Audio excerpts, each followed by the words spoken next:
Hey everybody, it's Mr. 845 here, and we're interviewing some more small businesses for our Let's Talk Business Hudson Valley podcast. So this is Mark. Mark, tell us, who are you and what do you do? Well, I'm the owner of ML Landscaping and Excavation. We're located in Hyde Park, New York. You can reach us at 845-489-0118 or find us on Google searching for ML Landscaping Poughkeepsie. All right, awesome. And I just want to make sure the contact information and how to get in touch with you or how to work with you, that's the best way is the phone number, or do you have other means? Uh, the phone number is the best way, but I'll send you a copy of our business card that you can attach to the end of this. All right, we'll do. Yeah, actually, I put them in the actual description of the video, but we'll make sure Yep, that you get all your links, so people can like, follow, and share, and what have you. perfect. So like kind of getting into it, I just want to make sure that we kind of go into the different services that you offer. So what do you offer for either commercial, residential, or both? You know, what type of services? We do both. We work for commercial, we work for residential. We're primarily site work, excavation, and grading work. On our Google profile, you can see a lot of examples of the stuff we do, and that's pretty much it. We're in that little niche where uh, we're doing stuff that is a bit too big for just your regular landscaper to do, but not so big that a huge excavator wouldn't consider it. Yeah. So, and it's nice. A lot of the stuff we do are projects for property owners where they want to clear out an area or make space for their kids or open up their sight lines and have a better view. And those are the kind of projects that we enjoy doing too. Or fix the grade off of a cliff, you know. Oh yeah, like in your backyard. Yeah. Um, so what type of toys do we have? So like what type of machinery are you working with? Oh, what don't I have is the better Okay. question. I've got a couple excavators, a couple skid steers, a whole host of grading attachments, and got a chipper. There's pretty much nothing I can't do for all intents and purposes with regards to grading and site work. Do you have a favorite?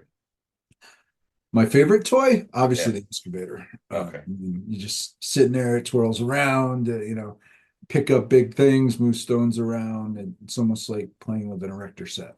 Okay. Yeah. I mean, the big question that like I want to make sure that people kind of get answered is like, what area of service do and like what do you do, right? So like service area wise, is it all of Dutchess? Do you go further than that?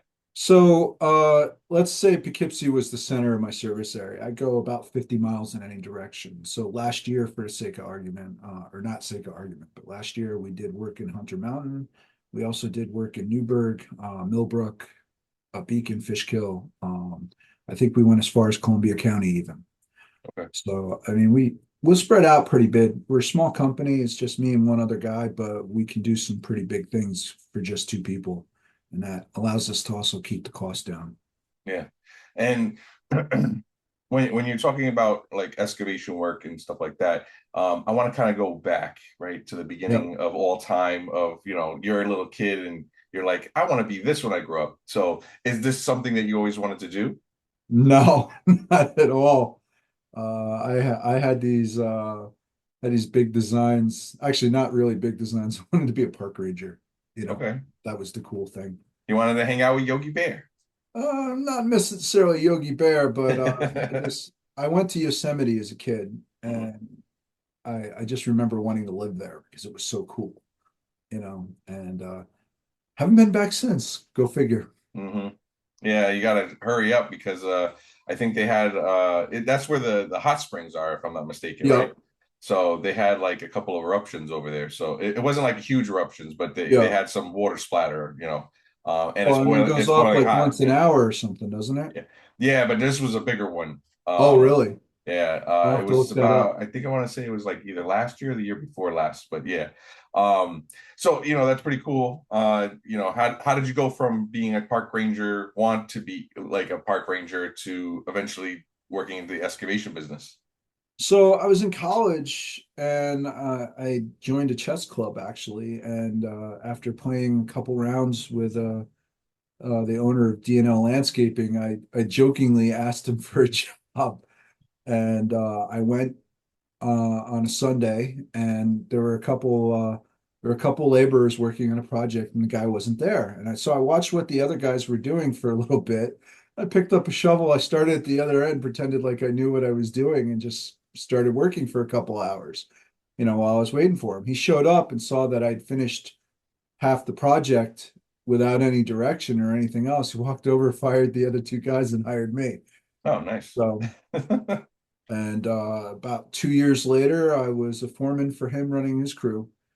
And after that, another year after that, I left and came home. I did this kind of stuff, but on the side for myself on the weekends while I worked at a plant. And I did that for another 8 years before I got downsized and decided to start my own business. And it largely fell into it by accident. I just didn't know anything else at the time.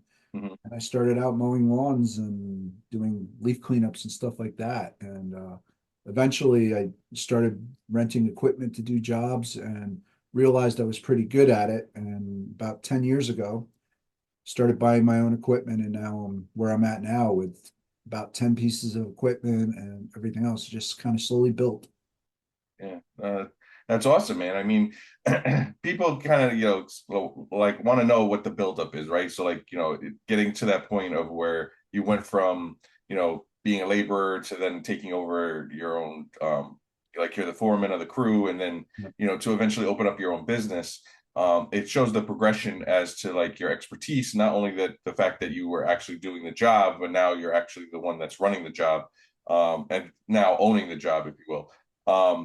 Talking about excavation jobs and kind of like really looking into like the different services that you offer, why is it important for like a homeowner to fix the grade of the land around their home? Well, the biggest thing in having a proper grade is just controlling where the water goes. So if you don't want the water in your house, you need the water to pitch away from the house or give it away to get away from the house. And most of the time that can be controlled from the surface. You don't necessarily need to dig a hole next to your house to get the water away from it. You just need to control that the water that's coming from on top gets away from the house so it can't build up against it. Mhm. So a lot of times people have really bad gutter problems, don't even realize that the water's letting out of the gutter right next to their house, and there's a little well next to it. Instead of that water draining away from the house naturally with a good grade, it drains up against the house and eventually finds its way into the house. Mhm. So some of it is very preventative. And there's a lot of times where people will call me up and say, "Oh, I need to dig the foundation out. I need to do this. I need to do that." And it turns out to be a minor fix versus a big one, just by making some simple changes. Cleaning out your gutters. It's another one. If you clean out your gutters and there isn't a buildup, doesn't overflow the side of the roof, actually goes down the gutter and where it's supposed to go. Yeah, trust me, I know the problems with gutters and like the first time I actually owned my home, right? No. And this is be way before I knew you. I had to dig an 8 foot hole next to my foundation because the cinder block itself was like broken down, Yep. and the person who owned it prior, their gutter system just went straight down, just as you said. So Yep. I had like Right into the ground next to the house. the first day that we moved into our house, this is going back almost 13 years ago. Um, All I remember is my wife is saying, "Ray, there's water in the basement," and I'm like, "What?" And this is like us moving the stuff into the house. It started raining that day, and all of a sudden, I'm seeing a spring coming out of one of the cinder blocks. I'm like, "Oh, that can't be good." So I oh ended up man. like the next 2 weeks, like me and my friend at the time and my dad were digging a hole. My dad was really supervising. He was like, "Yeah, keep going, keep going. You're not deep enough." Like I'm like, "Thanks." So I'm like there with a shovel, like digging. And like I said, this is way before I knew you, and I just bought the house, so it's like, oh, it would have saved me a lot of grief had I known you, because then you could have just used your excavator and just dug it out in Uh, like five at that minutes. point, I was just getting into it. I don't know if I Yeah. would have trusted myself with it. Yeah, but it like 5 minutes it probably would have taken an excavation to do. It took me almost two Oh weeks to yeah. do. So not only are you saving time by getting, somebody like Mark to, use his tools and his machinery, but you're gonna get it professionally done. You're gonna have it packed in correctly, stuff like that. So you're definitely gonna get a good job done. Um, So what kind of jobs have you done? Like I know that you talked about grading and stuff like that, but what's the coolest job that you've ever had to do? Well, actually, I just visited it recently. I did 3 years ago. I did a half-acre pond, and uh, that was probably the biggest project I'd ever undertaken at that point. Um, this gentleman, Miles, in Woodstock had a 6 acre property with a stream through it, and he wanted a pond for his property, among other things. And so we went in there and we started digging it. It was that really cold winter 3 years ago, where it was like Hmm. 5 degrees out. Hmm. Usually, you don't dig a pond in the middle of the winter, Yeah. but in this case, it was perfect because every day the mud would refreeze and be solid, and you can go on top of it. So I'm out there.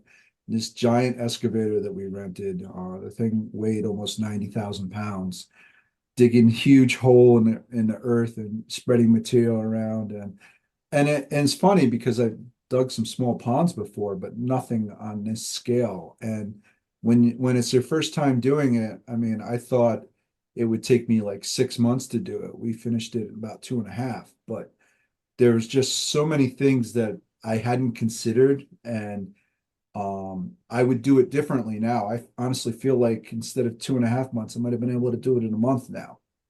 So, but some of that's the process, and it it's great. I posted a video of what it looked like on my Facebook page now that it's all grown in, because the other thing is when you do a project like this, it takes several years for it to establish afterward, and you have to Yeah. go back and make adjustments and everything else.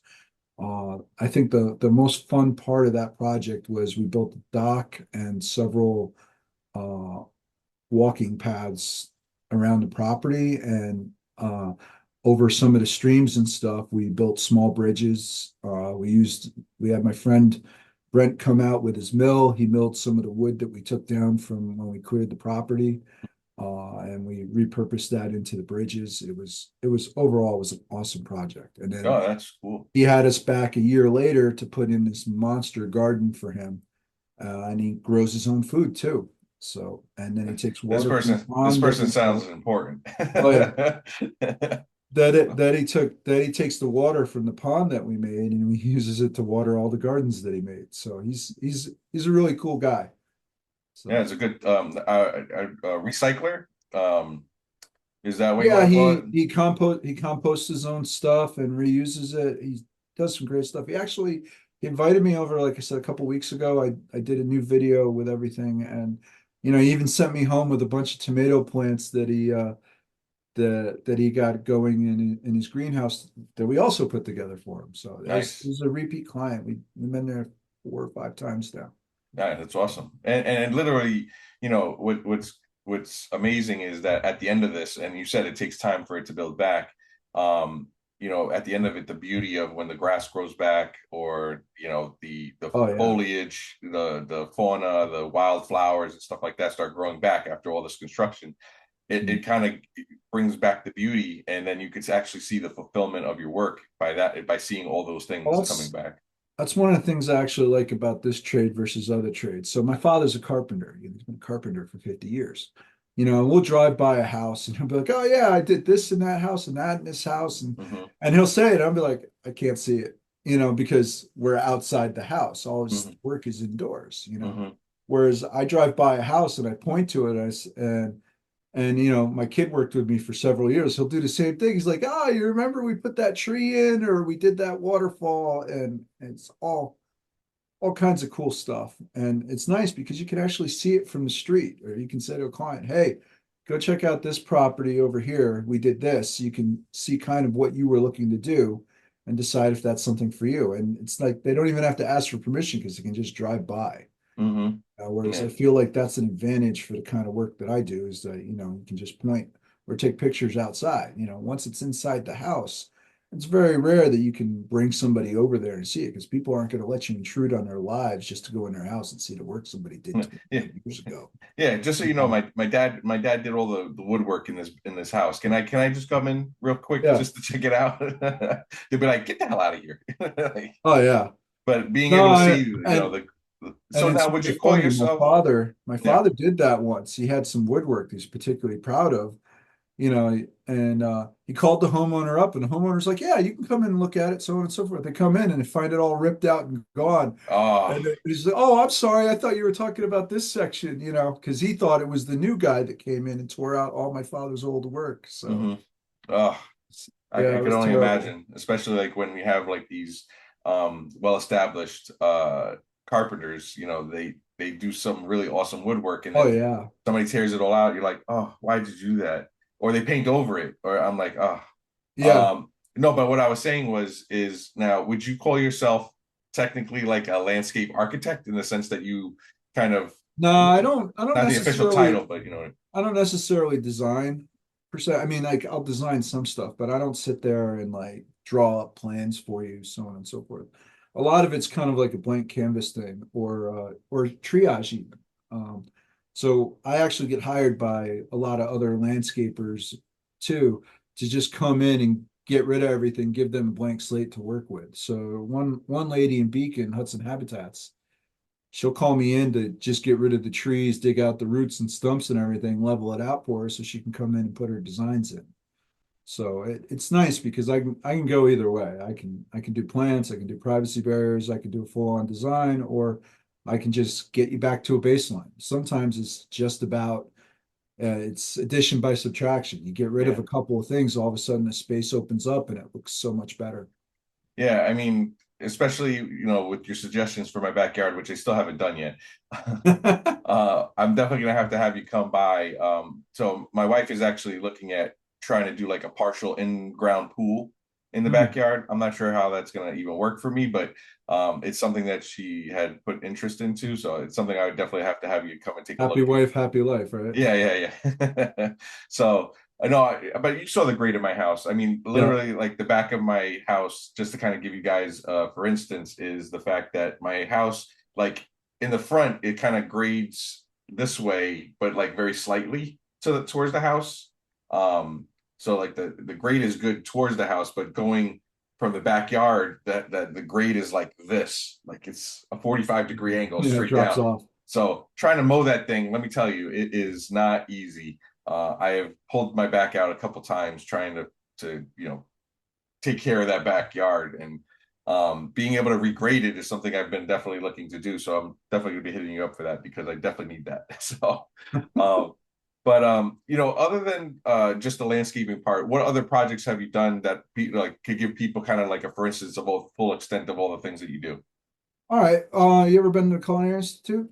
Mm-hmm. Mm-hmm. Okay, so they have several trails throughout the property, and they had one side between the main parking area going down to the back between one of the mess halls. So they had a roadside, or not a roadside, but like a road path, Mm-hmm. and it was eroding and falling apart. We went in there and we shored that up. We put in riprap and then covered the riprap with mulch so it looked naturalized and planted it. So now when you walk through, it looks like it's always been there, but all that excavation work we did in the side of the hill stabilized that so it wouldn't fall out from under them.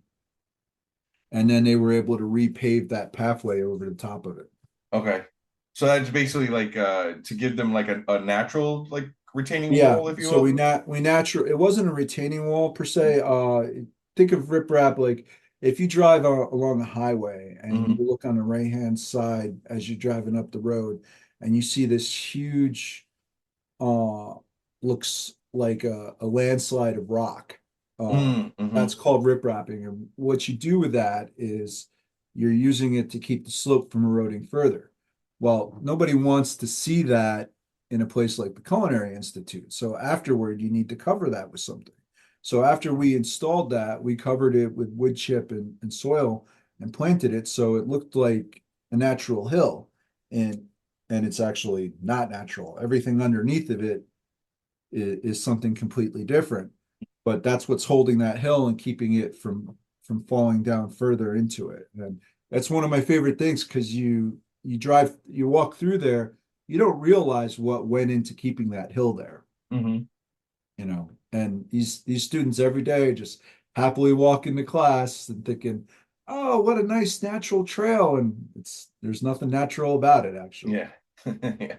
So, it's important for everybody to kind of see like the importance of a lot of the things that you do, the services that you offer and how to Yeah. support you, right? So, if you guys are watching this video, making sure that you guys, follow, like, share, subscribe to a lot of these different businesses that I have on this podcast, but also, especially your business, Mark, because, you provide an actual service that long term will help your property, will help your Oh, yeah. home. It'll impede from flooding. A lot of things, and a lot of times when people use these services or forget to use these services, they can have catastrophic events happen in their basement, which could jeopardize the integrity of their property. For now, let's talk about a little bit more on the business side, right? So, Yeah. being a business owner in the sense of running a business that's not what you would say mainstream trade, Yeah. like you're like not necessarily like the main thing that people like, you're a component of a full construction trade, if you will, because you're doing the excavation portion. Take us through like the challenges of being the business owner through that type of business. Like, how do you advertise? What keeps your business relevant? Well, actually, I don't do a lot of advertising. It's been a solid 10 years since I've actually invested much in advertising at all. Um, a lot of it is through our Google profile. We have very good reviews. I spend a lot of time working with my clients and making sure that they're getting what they want before we even set foot on the property. Mm-hmm. And I think because of that and that ability to communicate well with clients, I work really well with them and I'm able to give them what they need. And that drives our reviews, which are pretty good, you know. So I would say usually we're the first company in too. So if you're doing a big project, for example, an excavation and everything else, that's the foundation for everything else that's going to be done afterward. So if you need to do an addition for your house, well, the first person in there is an excavator. Or if you need to open up a piece of property, the first person that's going to be in there is somebody that can go in and clear it out. And there's a lot of times where we wear a lot of hats. Sometimes we're knocking trees down, sometimes we're putting new ones back in. And just making the property workable and flow correctly is what we do. Yeah, I mean, it definitely sets up the years that you're going to have your home. If you don't have, you don't want a mudslide. If your house Oh is on yeah. the side of a hill, you don't want to have like water just going straight into the house. So as a business owner, like what type of advice could you give a homeowner, that hey, you might want to call us because you're having an issue or a possible potential issue with your home? Well, there's a couple of things. The biggest thing is knowing what the problem is and identifying it. And then from there, being able to articulate it or at least communicate with the person that you're working with, whether it's me or somebody else, having really good communication with the contractor you're working with is important. If you can't communicate with them, you're likely to run into problems. And Mhm. I think that's our core strength is that we spend a lot of time communicating with the client, making sure they're getting what they need. Yeah. I mean, like I know about the grade towards the home type of thing. Yep. Um, but what other things like would you like tell people like, hey, this is stuff to be looking out for? Like is like sagging fencing, cracked concrete. Like what are some key signs that you would probably say like, hey, you should probably Okay, give this. so if you're looking at the ground next to your house, Mhm. okay, and you see, for example, areas where there's depressions right against the house, uh, so if you have water building up against the house and there's depression against the house, filling in that depression uh, will force the water away from the house. Contributing factors to that would be something like are your gutters cleaned out? Where do your gutters let out? Because that's the number one source of water next to a house is what's coming off of it. You've got this big flat area, and all that water comes down to a gutter and it's directed into a small 4-inch pipe. So you're taking a house with a roof that's 40 or 50 feet wide, and it's taking all that rain and it's sending it down this little 3-inch gutter, right? And that gutter lets out next to your house. and it isn't directed away from it, that's the core of your problem right there. Hmm. Your landscaping, if your landscaping over time builds up next to the house and you've got a berm next to the house, but behind that berm there's a big void next to the house, the water can't get out. It just sits there and goes against it. So over time, that water is just building up against the house. And we already know that water can destroy a lot of things, especially given time. Hmm. So if you look at like a rock, for example, that's on a beach, right? And that rock has a hole in it. The water's beating up against that hole over and over and over again, right? Well, eventually that hole's going to get bigger. It's the same principle with your house. Only concrete isn't necessarily as hard as rock because it's a bunch of blasted rocks that are essentially glued together. So if you have water up against it over and over and over, you know, 30, 40, 50 years, some of these houses are 100 years old. That water is eventually going to get in there unless you're keeping that water from getting to it. And that's the crux of preventing any problem with a house is just simple maintenance. Yeah. No, and these are some important tips because, like, other than the grade, I would probably say, like, if you feel like, the way that I feel, and you're the grade of your house is very hard to mow, Yeah. definitely want to give Mark a call because he could definitely assist you with that and give Well, you some really the good grade of your solutions. house, at least for water, is very advantageous Yeah. because it's a 45-degree angle. The water can't build up against it anymore. No, it just goes straight down. Yep. But it's important to Becomes kind your of talk. neighbor's problem. Yeah. But it's important for people to kind of see that stuff because that those are the types of things that, like, they don't necessarily like think of when they first move into a house. So as soon as they move in, they're like, yeah, let's set up the inside of the house, but they don't really think about the outside sometimes. And thinking about the outside of your house is important to save the things on the inside. Yep. Um, Now, before we like close the interview, because I want to make sure that I give you a chance to kind of like tell people, like, one, who you are and what you do. But I also want to give you a chance to give the next person, kind of like the same way that you got that shot at that landscaping company, the same way that you would kind of give somebody advice as to if they ever want to become a landscaper or an excavator or something like that. What is some key advice that you can give somebody to eventually move to that type of business? Well, couple things. The first one is just because it's a machine doesn't mean you need to be scared of it. Try things out. The other thing is there's no substitute for work ethic. Uh, if you have a dream or you have a goal or something else, you have to work for it. And nobody's going to hand you anything. So just simply being able to put the work in will get you there eventually. I mean, unless you're terrible at it, then you got to find something that you're good at. But just like anything else, if you love what you do, it even if it's a lot of work, it shouldn't feel like a lot of work because you love it. Mm-hmm. And putting that work in and having the work ethic for it is really what's going to get you there. I mean, it's important to kind of see all the things that you guys offer and do, and then great advice. You know, I always like to have these interviews because it's important to see, like, see a lot of the small businesses that I've interviewed, that I've met, that I've networked with. For you, how long has the business been open again? I've been doing this for myself 16 years, Hmm. but I've been doing landscape work since I was 15. And I worked for an excavator in college, and then I've been doing it my own for almost 35 years. Yeah. So you're taking somebody that has 35 years of experience. You're not only supporting their livelihood, but you're getting great services um, from that person, like you, Mark, who has the tried and true, um, like, learnings and experience, if you will, of being able to work with that equipment, being able to utilize that equipment correctly. So you definitely want to make sure that you support these small businesses, especially a business like Mark's. You never know what type of service you could use. I'm sure that he could come up with a way to fix any type of solution, but I'm not going to put all that pressure on you, Mark. Don't worry. Thanks. But definitely hit them up. Again, Mark, what was that number to give you guys a call?